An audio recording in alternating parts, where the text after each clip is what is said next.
আরে বন্ধু, তুই দে লিচুর গাছ দেখে পাচ্ছো? লিচুর গাছ ওরা হলো আমার চাচার, সেরকম লিচু ধরেছে। খাবো তুই লিচু? হ্যাঁ, কেউ গেলাবে না। আরে আমার চাচার গাছ কে গেলাবে? চ, তাহলে তুই গাছও তুট, আমি গাছও তুটতে পারি না, তাহলে তুই একটা গাছও তুটে একটা বাধা নামাইলে চলাই লিচুর খাওয়াবে না দুইজনে। তাহলে আমি লিচুর গাছ চড়ছি, তুই নিচে দাঁড়া। আচ্ছা যা, উঠে, কোনো সমস্যা নেই, যা।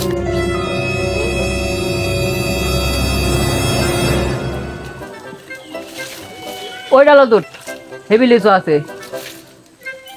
আহা রে, লিচুর যে দাম 500 টাকা শ লিচু। ঝড় নেই বাতাস থেকে আমার লিচুর গাছ ঝুঁকিতে।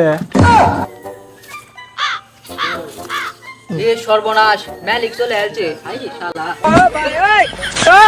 কে বাবা, তুমি লিচু গাছ কি করো আবার? তুমি কে জায়গা চালাতে আমাকে তুলে দিল?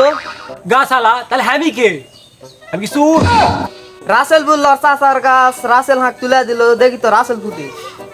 রাসেল, রাসেল রাসেল কে?